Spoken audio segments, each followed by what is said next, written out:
Hello, welcome to David Eames On Your Mind, a conversation between friends about mental health issues.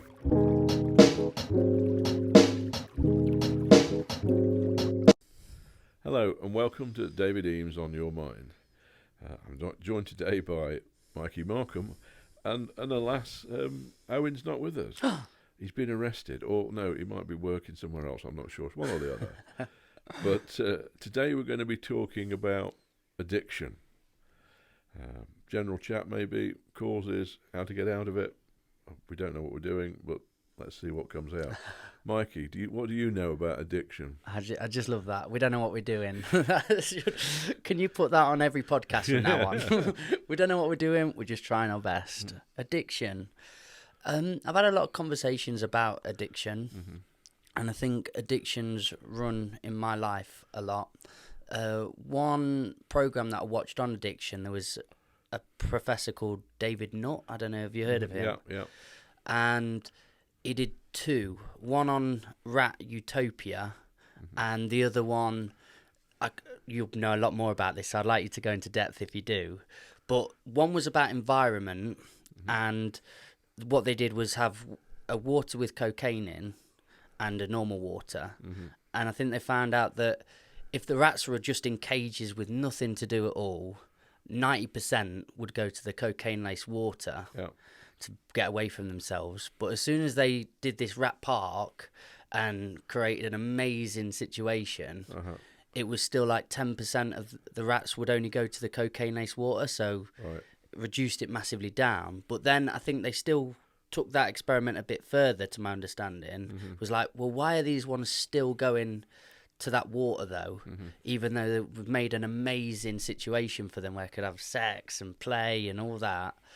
And then they measured those rats and they put them in this cage where they press a button, and then the button would come down. They're going keep getting rewarded cocaine, and these rats would just keep going till death. And then they measured that to people who are addicted and have addictive personalities, and the way that dopamine's released and serotonin, I believe, is quite similar.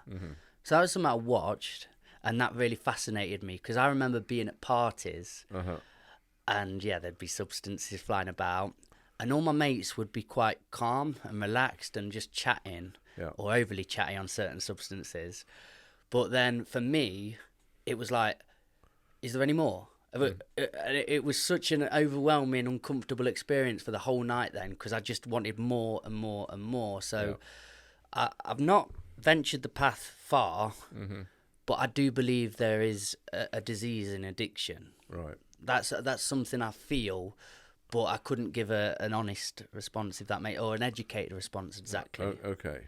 I think we need to differentiate between substance abuse and addiction. Okay. Because there's much more substance abuse about than addiction itself, because they're often conflated together, but I see them as different things. Is that abusing alcohol or other drugs, but not actually being physically addicted to it's not the alcohol or the drugs that are the problem. It's other things that people are trying to mask, and they're using that substance as a self-medication tool.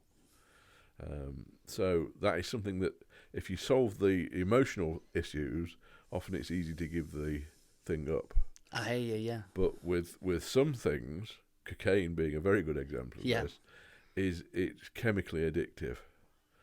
And you might have solved some of the emotional issues, but you still can't give up the addiction. Sure. I'm working with clients that have been addicted to various things over the years. I think that cocaine has been the hardest to shift. Partly because it's everywhere these days. It used to be the thing of advising people not to go to the places where they could get the stuff. Well, it's on their phone now. So it's really hard to avoid. So that thing you spoke about with the rats, it's that thing. It's the same sort of reward system that we get from sex or from eating tasty foods. Our brain rewards us for doing things that it thinks are good for us. So if you think about the savannas of Africa, where food might be quite scarce, is that high sugar foods or high fat foods were really at a premium because they provide you with lots of calories and energy when that might be scarce. Yeah. So you encourage the animals to eat that stuff where the animal's being encouraged. Where, why would you bother with sex if it wasn't fun? Sex for purely procreative purposes. Well, I'm going to have kids. Why do I want that? It seems like hiding to nothing. So one of the strongest rewards we get is from sexual activity, because as an animal we want to be encouraged to propagate to the next generation.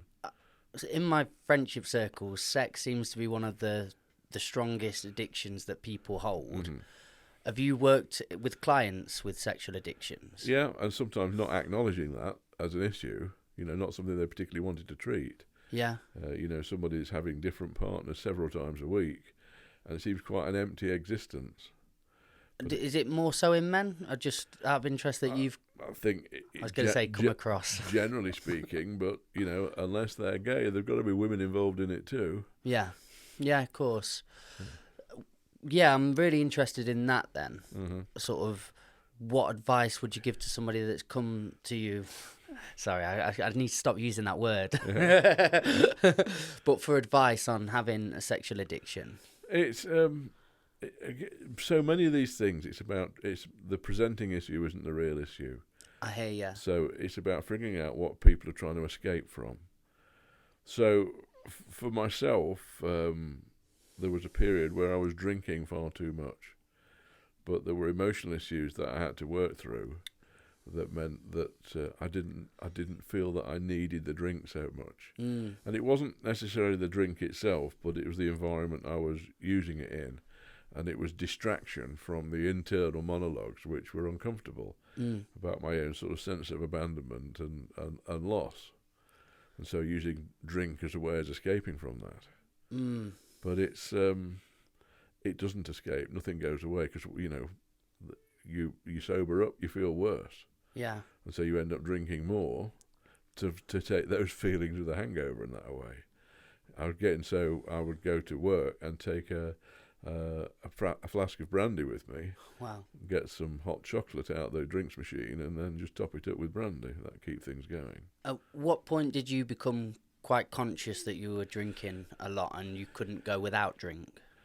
Well, I never decided I couldn't go without it. But then financial disaster overcame me and health disaster overcame me. And being diagnosed with cirrhosis of the liver, although they claimed it wasn't caused by a drink, it was caused by something else. Okay. I'm pretty sure that drink played a part. Meant that I was kind of had an enforced stop. I couldn't afford to drink anymore for a while. And I had 6 months to a year with no drink at all. But then over time, I worked through my own personal issues.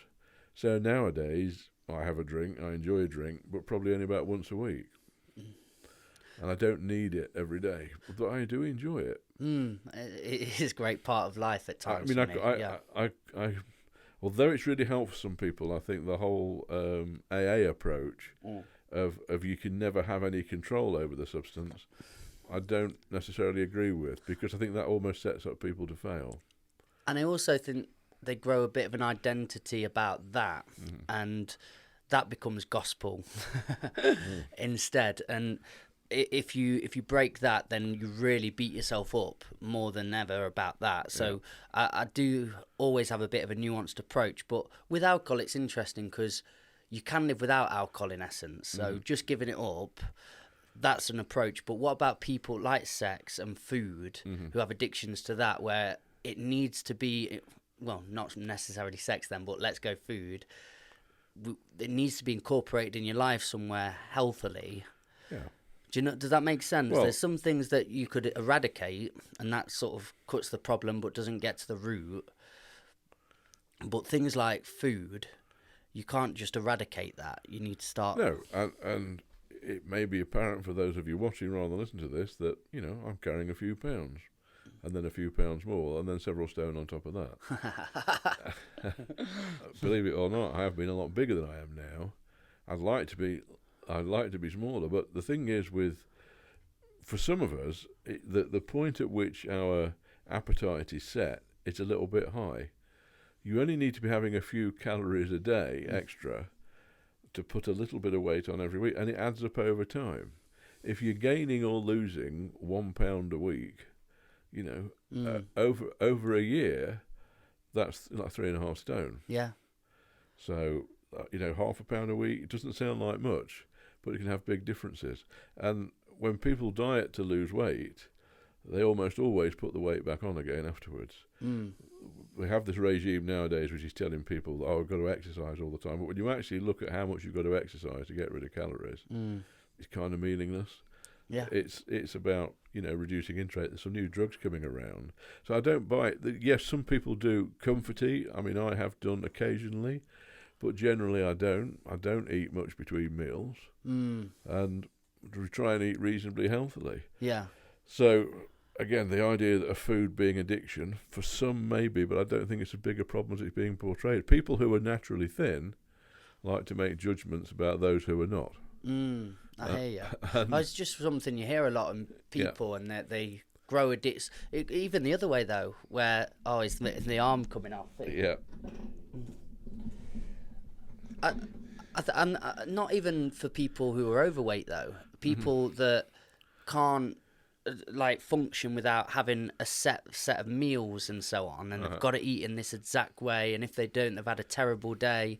That can become quite addictive. Yeah, bulimia and things like that, they're related to body image, and again, it's not necessarily the food. That might be just part of the problem. So really, it's always just really looking for the root cause of whatever this addiction is that you've got. There's something you're masking often. How much harm is it doing? So with regard to food and eating and body shape, I think it's more important to be happy with yourself than it is to be feeling that you're pleasing the world in the way that you look. And I think that sort of fat shaming or thin shaming as well for people is not helpful. Accepting people as they are will be more useful. With something like cocaine, it actually does harm to you. It's going to do physical harm to the body, and it will kill you in the long run. In my experience of working with people with cocaine, their usage is never static.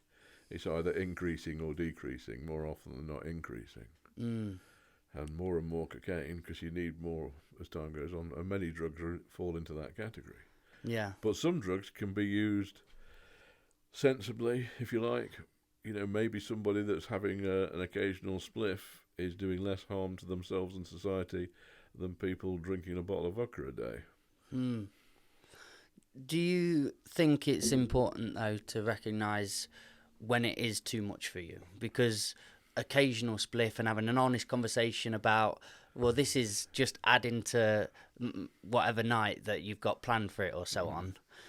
But then when it is financially impacting you, or it's really sort of mentally clouding you, how do people get to that point where they can have an honest conversation with yourself? Because it's really, they don't want to let that one go.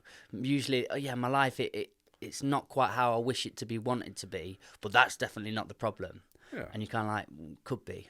Yeah, I mean, when I used to drink too much, I'd often say, some people say I've got a drink problem.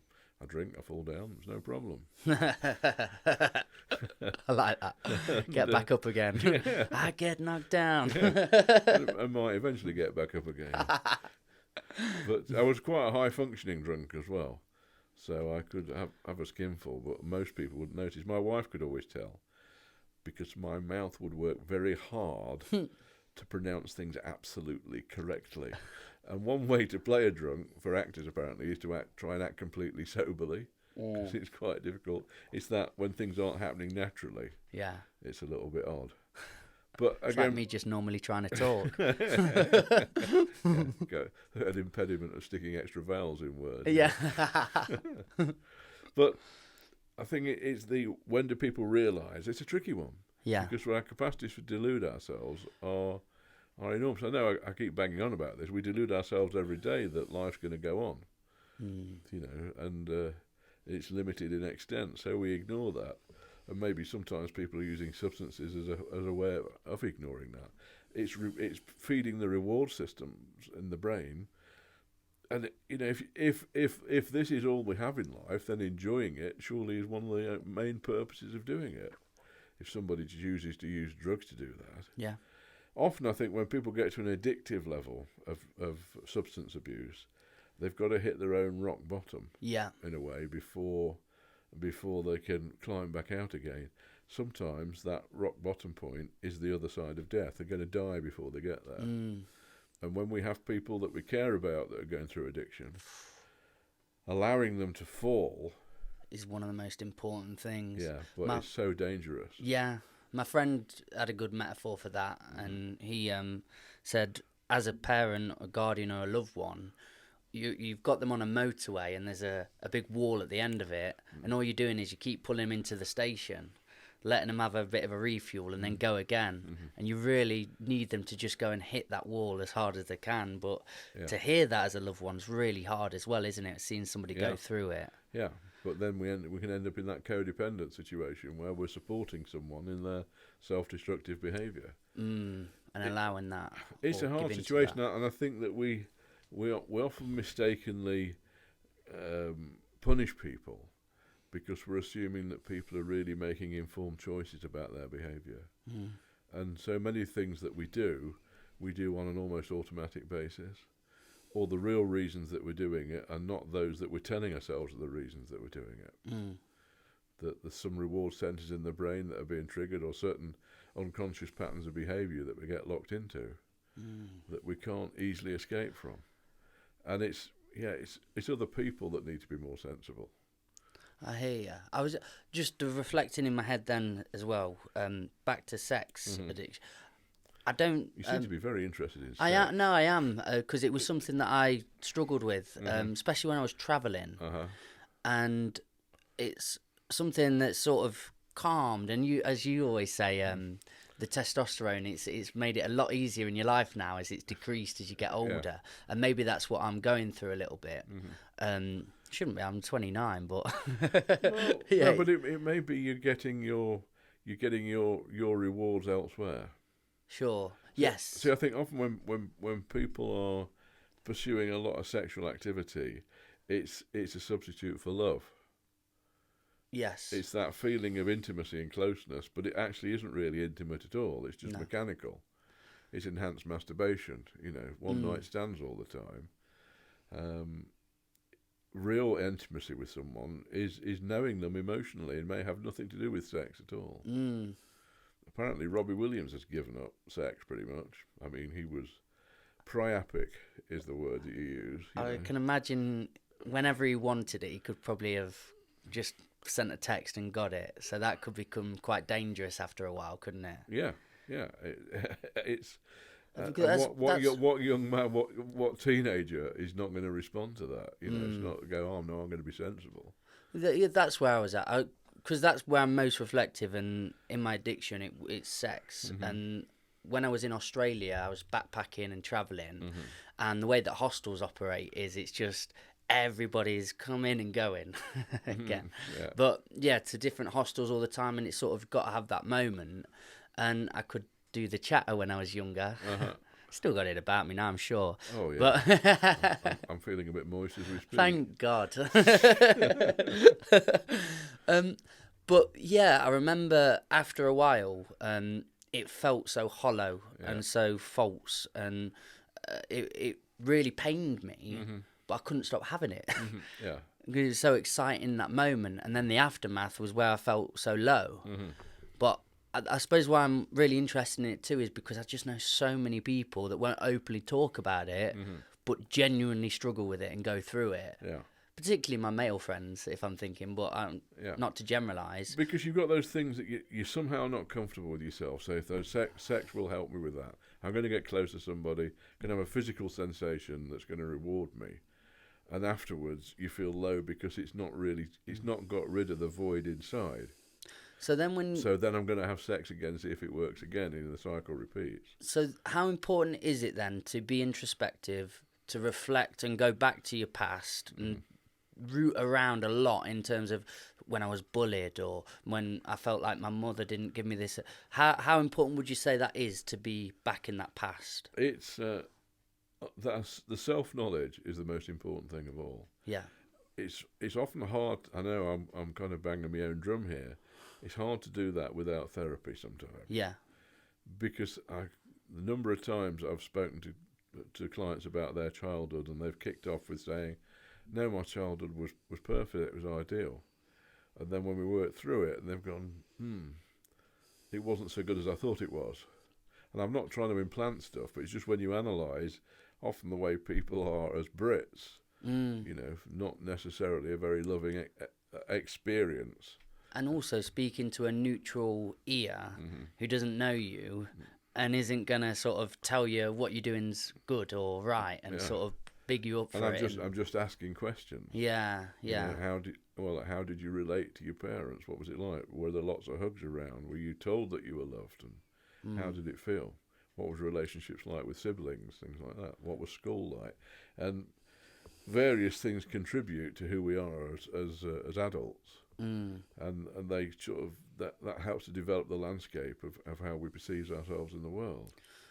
What are some other like commonalities in addiction? What else have you dealt with people where they've been addicted to things? Well, I think it's just a lot of it is about self-esteem. I think that's the main thing. Yeah. Fear is a major thing that we want to avoid. I think for me there was a fear of being alone, the fear of being abandoned. Yeah. So like being in a pub with crowds of people, I quite struggled to not be in a crowd of people, and struggled to be alone. And I'm cool with being alone now, or just my wife and I. Even just my wife and I wasn't enough at one time. Needed more stimulus. I don't anymore. But also, what are some things people gravitate toward where in addiction? Have you seen it? I suppose the gym's quite an addictive thing for people. Well, yeah, if people, there was Freddie Flintoff did a program some time ago about bulimia and talked about his own bulimia, but his expression of bulimia wasn't about self-induced vomiting. It was about going to the gym too often. Going to the gym every day. Yeah. Is and it's a the sign have of to that. rather than the want to. Yeah. I'm not going to feel good unless I do that. Yeah, I've been trapped there too. Yeah. Okay. So I think that's one of the key things about seeing whether you do have an addiction to something is, am I okay without it? And like some of it is really hard. Like giving up smoking is supposedly harder than giving up heroin. Really? Yeah. I gave up smoking for 6 years and then started again. I used Cuban cigars was my gateway drug. Yeah. And then I sort of thought, I'll only have the occasional Cuban cigar. And then that turned into King Edward cigars. And then when I had Castellan, I thought, well, I'm a smoker again. So everyone around was smoking, so I started with the cigarettes. Yeah. I smoked for a further 6 years. Now, the first time I gave up was quite easy. The second time, it nearly killed me. It was really hard. Really? Really hard to give up. But I was determined to do so. But it's one of those things there, is that you're not really getting a reward from smoking anymore. No. You get a punishment for not smoking. And so it's a horrible addiction in that way. Yeah. But yeah, it's very hard to give up because it's something you're doing all the time. All your waking hours, you're either about to have a fag or just had a fag or having a fag. Yeah. God, I put myself off smoking. Do you know that sort of thing they tell parents, get them to smoke a whole pack or 5 packs and it'll put them off? I kind of did that to myself. We had a festival and I had way too much drink, but again, my addictive personality really comes in when I've had a drink. Yeah. And it was every single picture that I'm on in somebody's phone, it's me with a cigarette on me. Yeah. I woke up and I've never been that ill. It's the worst I've ever felt. And I didn't smoke again. Yeah. So it kind of did work. Not giving advice here, everyone, but it just, in my lived experience, that did work for me. Yeah. It's such a pointless thing to do. There's in the 1960s there was a great comic record by a guy called Bob Newhart, American comic. And he acted out the idea of Walter Raleigh coming back, and the ridiculous. So, what, you got these leaves, and what do? You set fire to them? What do you inhale it? Why would you do that? It's a weird high, though, isn't it? The tobacco high. Yeah, but you don't really get it. You don't really get it once you're a smoker. Yeah. You just get that feel of a need for. That's true. The next one, and this is the whole thing about a theme that I think comes through a lot of the things that we talk about. Is those parts of the brain that we're not really in control of, but are controlling our behaviour. And addictive behaviour is like that. It's something that we're not necessarily choosing to do, although we might justify it to ourselves as saying it's a choice.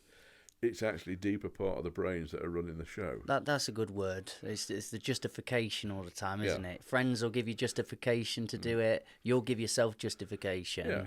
But you've got to really have that honest conversation. Is this adding to my life? Genuinely adding? Yeah. Because for me, marijuana back in the day, it did add to some of my nights when I got relaxed and had friends over and we'd have a game session. Yeah. It really was a good part of it in my opinion, but I wasn't waking up next day going, anything left. And we judge ourselves differently from the way we judge other people. So you might be saying, they're absolutely hopeless drunks. You're, maybe have a bit too much. Me, I'm just a party guy. Yeah. We let ourselves off the hook with a lot of stuff. Yeah. But then I recognised when I did have that tip over, because first of all it was every other week or whatever it was, and then it was like, well, why am I not having this every day? It just adds to the day. And then suddenly that's where it got very cloudy and I lost myself in that. That became dangerous. So it was hard to have that honest conversation with myself though. Yeah. Uncomfortable territory. Yeah, it can be. And again, some people will die before they get there. Yeah, that's the sad truth of it, isn't it? Yeah. But they really have to have it with it. You can't force anyone to have that conversation with themselves. And again, there's a hard line about whether you're addicted to anything. Could somebody be addicted to reading? If somebody, we tend to take a judgment that if it's viewed to be immoral in some way, or maybe a little bit physically dangerous, then that's a negative addiction. Yeah. And something that's educational, like reading a book. Like when I was a teenager, and my head was always stuck in a book. We'd go away on a holiday to a caravan in Wales. I spent the whole weekend pretty much, apart from going out trying to scrounge a fag, I'd be just stuck in the corner of the caravan, stuck in a book. Yeah. I could easily read a book a day. Was that an addiction? It kind of was. Yeah. But nobody's seeing that as being a problem. The biggest one's scrolling, isn't it, nowadays? We've not spoke about social media, but that's just a constant dopamine hit. Yeah. Which is, how is it affecting your relationships? How's it affecting your mood when you're constantly just warped in this vision of like everybody else's algorithm?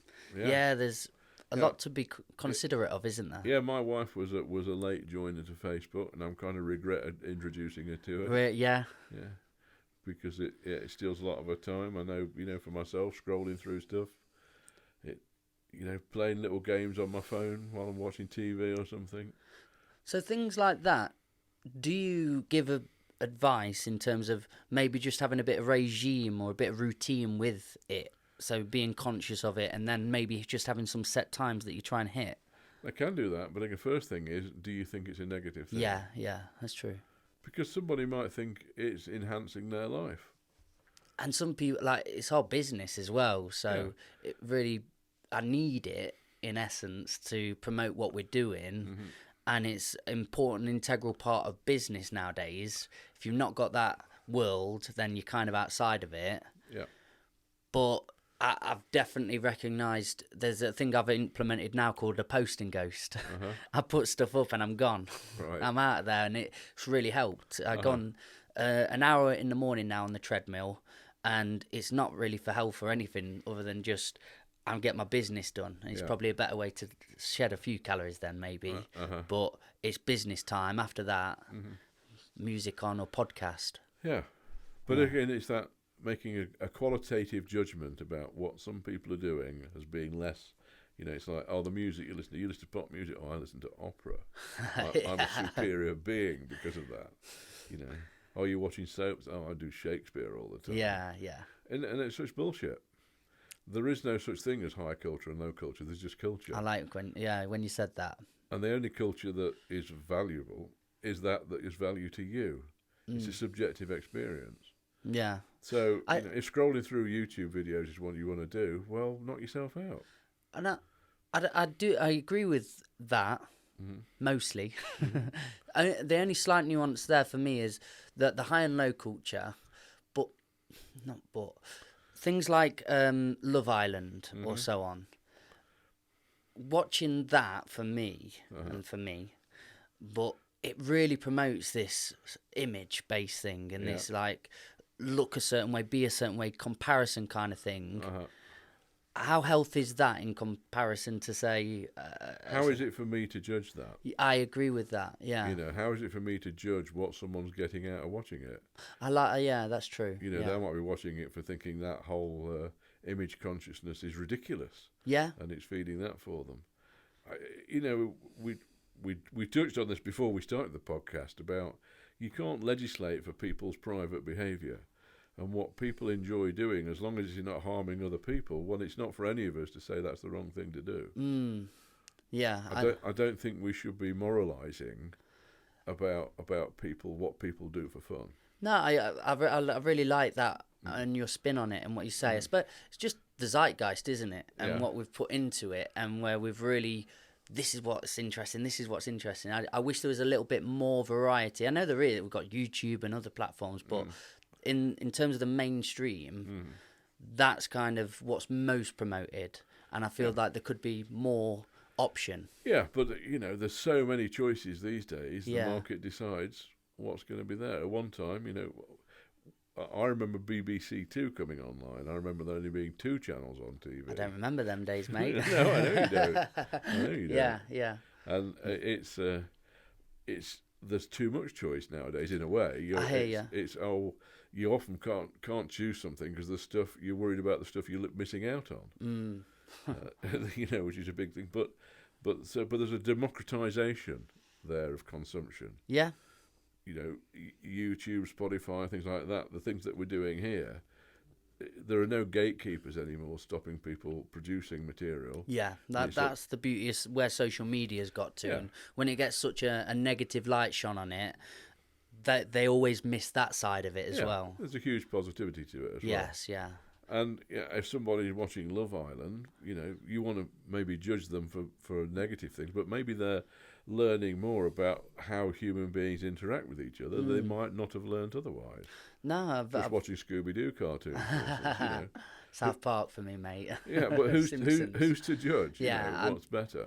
Yeah, I don't think judgment's really ever healthy. No. I suppose what my words are always intended to be for are people that are struggling. So recognise my life isn't where I want it to be. It's not optimal. Yeah. And if you're in that state, then it's good to be conscious of what you're absorbing and taking in. Yeah. But for people that can honestly and genuinely say at the end of the day, no, I love my life, I love where I'm at, then knock yourself out on whatever you're doing with yourself. Yeah, because you're just finding time to fill the time until you die. I really aim to not make judgment on people. Yeah. I don't think that's a healthy way of being, but I do want to help people that are struggling. Yeah. Yeah, that's where I'm at. Yeah. So if it is a life of full consumption of maybe Love Island and you're not a happy person, then there may be something to talk about there and discuss. Yeah, it may be the things that, you know, you're distracting yourself from, or the things that you're avoiding doing or that are missing, maybe, you know, in relationship terms for yourself. Because I can talk about something for me. I went on YouTube rabbit holes, and then you're getting flat earth theories and people go on them conspiracy rabbit holes and so on. Yeah. That's very consuming, and then that can really warp your vision. You don't know where to stand then. Yeah. So that it's really important to look at how optimal your life state, your mental state is, and what you're consuming. Because that was one thing, probably 15, 16, 17, where I got stuck in loops of that. Yeah. And it was really important for me to remove that out of my life, in essence. Yeah, I think thing to avoid in almost anything is certainty. Yeah, I like that. That's really good. Because if you're absolutely certain about something, it's a bit of a danger indicator. I think. Because skeptical thinking is the aim. I'm a great fan of the Skeptic Society. Michael Shermer's podcasts are brilliant in that respect, and the magazine is very good. Each month they deal with a different subject, and look at it critically try and look at things from a scientific point of view, and see what's the real evidence for things, rather than you know, with conspiracy theories, they can't be controlled. I mean, there's something I saw today on social media was some photographs from a lunar orbiter which showed the tracks of the lunar rover that had left on the moon, and the bottom half of the lunar module sitting on the moon, photographed from orbit, and people saying, yeah, well, that's just been faked. Yeah, yeah. And so you can't ever win the argument because there's a certainty. Yeah, absoluteness. And that's a kind of addiction in itself. Yeah. That addiction to that. The ego of wanting to be right. I've got this truth. Yeah, I'm the one in the know, and the rest of them are just muppets. Feels quite powerful. I wonder where that stems from. People's need to be right.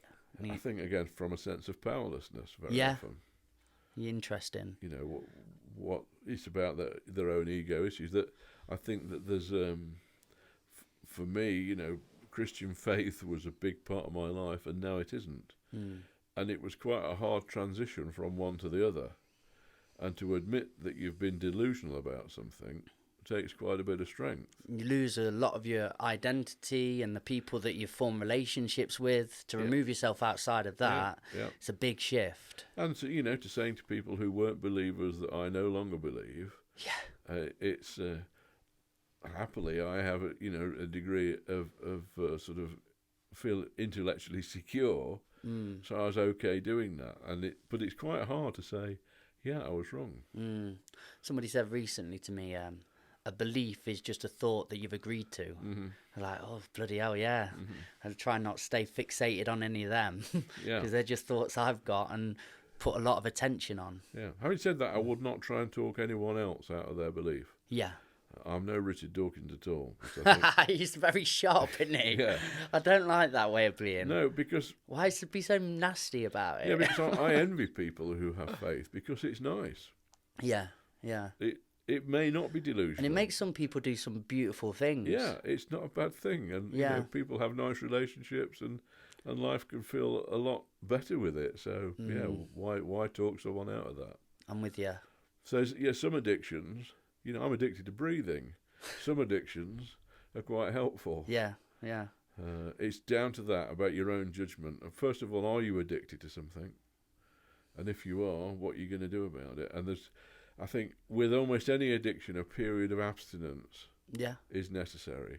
But I say I don't agree with the AA approach of permanent abstinence. I'm with you. Necessary.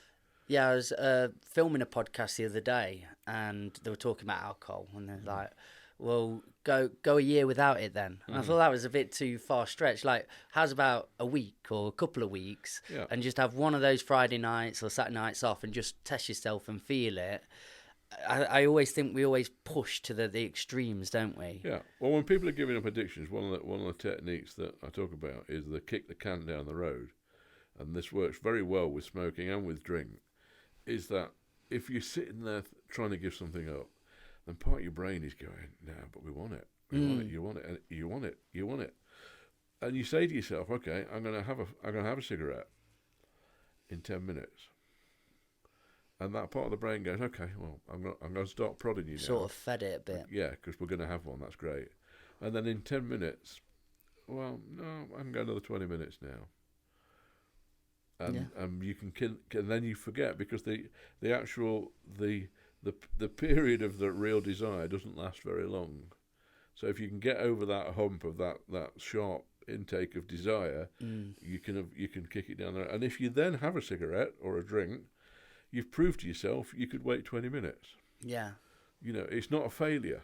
Yeah. This is the whole thing, that the people continue with addictions because if they fall off the wagon, they think, I failed now, what's the point? I was just thinking that. But you've got to see it as a process, not an event. A journey. Yeah. So, you know, the thing of tell everybody you're going to give up smoking on a peak. Don't do that. Don't tell anybody. Don't put any pressure on yourself. Yeah. If somebody says, you know, you want a cigarette? No, thanks. I've just got a bit of a dodgy throat. I'm having a bit of an hour off. You know? Yeah. And then just, you're in the process of giving up. You haven't given up. You're in the process of giving up. So in that case, there can never be a failure until you give up giving up. It takes all the pressure off, and people are way more successful with it. Yeah, I love everything you've summarised there. And then that one last thing, like, have a really honest conversation with yourself. Think about, what is this detrimenting, and how honestly can you have that conversation with yourself? Because I think people slide over that quite quickly. Yeah, and also the way we perceive time comes into it, is that if things are going to give us problems in the future, it's hard to address them in the present. Yeah. So on that day when someone's told by the doctor they've got lung cancer, Yeah. they wish they'd given up smoking 10 years ago. Yeah. But often people are smoking now thinking, yeah, I know I should give up, but I'm enjoying it today. Well, imagine that time in the future. Would you make a different decision today? Yeah. Have you ever had a moment before where everything just drops and goes still, where somebody's told you, revealed really bad news, you've lost somebody, put yourself in that position again, remember how damning that was, and put yourself in the future there of what that's going to be like again? Yeah, that can really centre you, can't it? So often, if we view that, what would my future self be telling me now? Yeah. That can change the way you view things today. I like that. That's beautiful. Because it's avoiding something called present bias, where we seek out rewards in the present rather than rewards that are in the future. There's probably an evolutionary benefit to it. You know, eat the food that's with you rather than, you know, hope for some in the future. Make sure you're alive today rather than going to be alive tomorrow. Yeah. So, okay, we've rambled a little bit about that, but hopefully there's been something useful for you to listen to there. Addiction is part of life in a way, but try and have a look at how you're living in life and see if you want to choose to do it differently. Thank you.